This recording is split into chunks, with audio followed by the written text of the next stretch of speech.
Gratuito.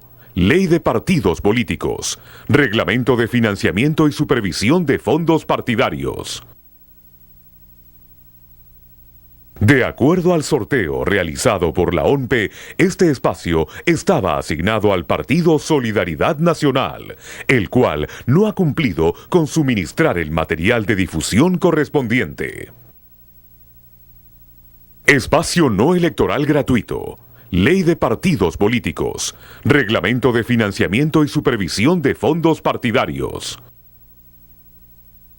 Muy bien, continuamos en TV Perú Mundo y estábamos hablando, Farid, de que, por ejemplo, para la agenda, las reuniones que tiene Barack Obama, que va a reunirse, por ejemplo, con diversos presidentes de América Latina, quiere reunirse con Raúl Castro, ¿no? Como parte, pues, de este proceso de poder renovar las relaciones diplomáticas entre Estados Unidos y Cuba. Sin embargo, Nicolás Maduro no está en agenda.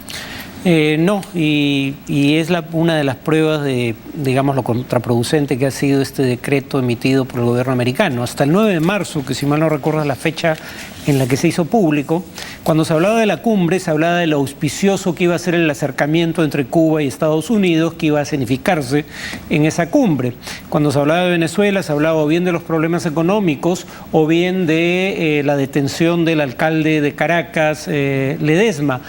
Ahora, cuando se habla de la cumbre o de Venezuela, el tema básicamente es el decreto ejecutivo que llama a Venezuela una amenaza inusual a la seguridad y a la política exterior de los Estados Unidos. Y claro, una de las cosas que quisiera hacer en un eventual encuentro con Obama, el presidente Maduro, es hacer la entrega de presumiblemente 10 millones de firmas pidiéndole que derogue ese decreto. Y obviamente Obama no tiene interés alguno en producir un encuentro en el que se dé esa situación. Claro, porque estamos hablando de estas firmas que está recolectando, incluso obligando a los presos, obligando a la gente que hace cola, y incluso hay firma de niños, así que no sé al final de los 10 millones cuántas estas firmas serán válidas. Sin embargo, ¿de qué sirven esas firmas, digo yo? Creo que es más un tema de política interna. Cuando uno ve las encuestas de opinión, Maduro, el gobierno de Maduro tenía los menores niveles de aprobación que haya tenido ningún gobierno desde la llegada del chavismo al poder, 24, 25%. Cuando el tema en discusión, sin embargo, es la defensa de la patria frente a la agresión externa, el nivel de aprobación del gobierno, por lo menos frente a ese tema en particular, puede incluso duplicarse. Entonces, obviamente al gobierno le interesa cambiar la agenda y en lugar de hablar del desabastecimiento o los potenciales abusos de poder, hablar de la presunta agresión estadounidense. Y digo presunta porque si bien ese decreto tiene un nombre francamente alarmante, en la práctica, las únicas consecuencias que han habido como producto de ese decreto son la aplicación de sanciones a 7 individuos específicos. Claro, que no puedan entrar a los Estados Unidos. Sin embargo, pues hay una realidad que es la crisis económica y que preocupa. Hay productos que ya simplemente no se encuentran en Venezuela y el gobierno aún no hace el anuncio oficial de convocatoria a elecciones. Ya debía, ¿no? Ya debía hacerlo. No hay una fecha específica, pero en todo caso, dado que las elecciones tendrían que ser en la segunda mitad del año, claro, se esperaría que estemos cerca de la convocatoria, ¿no? La convocatoria debe darse además con una debida antelación. Presumiblemente eso va a ocurrir pronto, no habría ninguna razón aparente para que las elecciones no se realicen en el plazo previsto, pero claro, el tema es que en este momento las encuestas indican que el gobierno perdería la mayoría que tiene en el Congreso y por eso en parte es que ha buscado esta ley habilitante que le permite gobernar por decreto hasta finales de este año. Claro, pero ¿qué ha logrado con eso? Porque al final la sensación que tengo es que el pueblo venezolano está cada vez más decepcionado. Yo imagino que una madre que no puede encontrar alimentos, ni siquiera pañales para sus hijos, va a estar de una posición más crítica, ¿no? No se ha conocido, en todo caso, algún sondeo de cuánto pues habría tenido o cuánto tendría Nicolás Maduro, él como presidente, ¿cuál sería la posición frente al pueblo venezolano? No, es 24 o 25%. O sea, más de la mitad que ha podido perder. Sí, durante Chávez su aprobación, que yo recuerde, jamás bajó del 50%. Muy bien, y eso pasa en Venezuela, pero también hay problemas en Brasil, ya que las protestas continúan luego de la muerte de un niño en una favela de Río de Janeiro. Un grupo de activistas protestó por la muerte el jueves pasado de un niño de 10 años, una ama de casa y 2 jóvenes durante un operativo policial en el complejo de Alemán, un conjunto de favelas en la zona norte de Río de Janeiro. La muerte del niño Eduardo de Jesús Ferreira se ha convertido en un símbolo de las protestas contra las recientes acciones policiales violentas en las barriadas pobres de Río de Janeiro, que han dejado víctimas civiles. Bajo ese contexto, unos 50 manifestantes, portando carteles con mensajes contra la violencia y llevando un ataúd, realizaron un entierro simbólico, dejando en la arena una cruz de madera en homenaje al niño y a las otras víctimas. Por segundo día consecutivo, los habitantes del complejo de Alemán manifestaron su rechazo tras la muerte de un niño de 10 años durante un operativo policial. Entre el jueves y el viernes, 4 personas murieron en circunstancias similares en ese conjunto de favelas. La madre del menor asegura que la policía mató a su hijo al creer que el teléfono móvil del pequeño era un arma. El viernes, la policía militarizada dispersó a los manifestantes con gases lacrimógenos.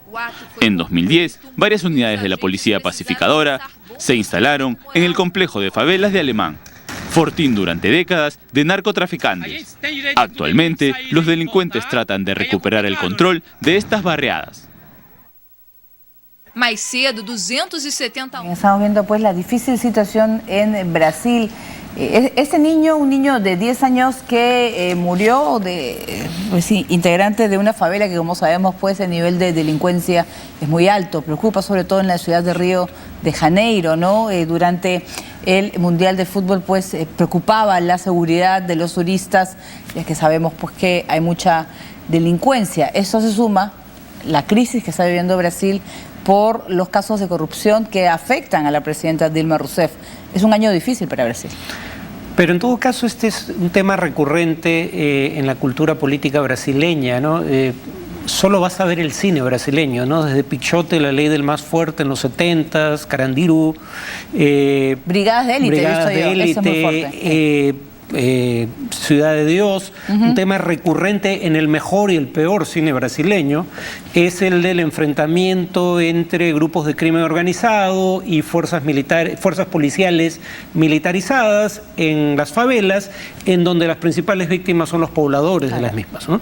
Ese es un tema recurrente. Se suponía que en lugar de apelar a fuerzas policiales militarizadas que incursionaban en una favela y luego se retiraban para permitir en buena medida el regreso del crimen organizado, ahora había unidades que tenían mayor sensibilidad en el trato con la población civil, que permanecían en la favela y que cumplían otras funciones, además de las propiamente represivas, y que por ende las cosas iban a ser distintas. Lamentablemente no parece estar funcionando del todo esta nueva estructura, en donde se habla de unidades pacificadoras, ya no unidades militarizadas de las fuerzas policiales. Repito, la situación es probablemente mejor que hace unos años, pero dista de ser buena. Claro, y esto sumado, bueno, a la violencia, que sabía que es Río, pues es una zona muy bonita, y aquí nomás, o sea, muy cerca está la zona difícil, ¿no? La zona brava, se puede poder calificar, en los cuales pues vive pues la delincuencia y hay mucha corrupción tanto entre la policía y las bandas, como parte de las historias que vemos no solamente en las películas brasileras, pero está esa corrupción que envuelve a Dilma Rousseff. Incluso había una crítica, no muy fuerte, pero una crítica al fin del expresidente Lula contra Dilma Rousseff. Presumo que la motivación de Lula para criticar a Rousseff, a la que había defendido a ultranza hasta ahora, tiene dos motivaciones, o la motivación sería doble, ¿no? Por un lado, hay indicios de que él querría volver a la presidencia completado el segundo periodo de Dilma Rousseff, y entonces le conviene empezar a tomar distancia de una presidenta que se ha vuelto crecientemente impopular. Pero en segundo lugar, Rousseff se ha vuelto impopular porque está aplicando políticas de austeridad que no anunció en campaña, claro, que son más bien contradictorias con el tipo de políticas que aplicó durante su primer gobierno, y que el propio Lula podría tildar de neoliberales y decir, bueno, ese no es el programa del PT, que luego entonces el problema no es el Partido de los Trabajadores y su permanencia en el gobierno, sino las opciones de esta presidenta en particular. Claro, y se está preparando para unos próximos comicios, ¿no? También podría ser interesante. Estaría pensando en volver, no sé si se puede. Bueno, y por eso, en tanto la impopularidad del gobierno persista, tomar distancia del mismo, dado que serías candidato del partido de gobierno, claro, es importante. Muy bien, y siguiendo con la región, los primeros capítulos del informe World Economic Outlook del Fondo Monetario Internacional adelantaron que en nuestra región, América Latina, registraría la tasa de crecimiento más baja de los últimos 15 años, la continua desaceleración de la economía china, la caída en el precio del petróleo y la continuación de un escenario de debilidad en el precio de los commodities serían los factores que desencadenarían los resultados pobres proyectados para este año. No obstante, el directivo del Fondo Monetario Internacional agregó que este año, por un lado, los países vinculados a los metales van a experimentar recuperaciones lentas, mientras que los vinculados al petróleo sentirán el escenario del precio del crudo bajo. Como vemos, un panorama pues no muy bonito, ¿no?, que viene para la región. Se puede, o sea, ¿cómo se podría entender que cambia la situación de crisis, puede ser, de Europa, de ese lado del mundo, y viene a la región americana? No, digamos, en el caso del Fondo Monetario, lo que hay que tener en cuenta es que el fondo, siendo un organismo intergubernamental que responde a los principales países aportantes de capital, suele empezar sus estimaciones de crecimiento anual con estimaciones relativamente optimistas. ¿Por qué? Básicamente porque no quiere entrar en conflicto con las estimaciones oficiales de los gobiernos que aportan el capital de la entidad.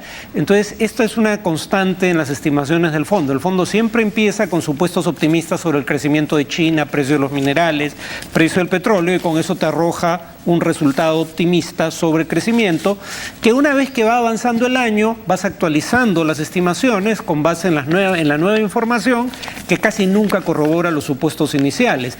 Entonces, claro, el año iba a ser malo incluso en los pronósticos iniciales del fondo, pero, repito, no debería llamar la atención el hecho de que el fondo casi siempre, digamos, modifique sus estimaciones iniciales a la baja. O sea, que podría cambiar. O sea, tampoco... Está cambiando para peor, aunque la cosa varía dramáticamente según el país del que hablemos. Muy bien, y vamos con otras noticias. El Servicio Nacional de Geología y Minería de Chile informó que se mantiene la alerta naranja por la condición de inestabilidad del volcán Villarrica, ubicado en la región de la Araucanía, en el centro, situado a 83 kilómetros de Temuco y 760 de Santiago. A través de un comunicado, la institución dijo que la sismicidad del volcán se ha mantenido fluctuante desde el pulso eruptivo más reciente. Adicionalmente, el servicio agregó que continúa la incandescencia, principalmente visible en las noches, y la emisión intermitente de cenizas. En el escenario actual se considera como área de peligro aquella contenida en un radio de 5 kilómetros en torno al cráter y 200 metros a cada lado de los cauces que descienden del volcán. Muy bien, vamos a hacer una primera pausa. Vamos a regresar con la difícil situación que se está viviendo en Kenia. Volvemos.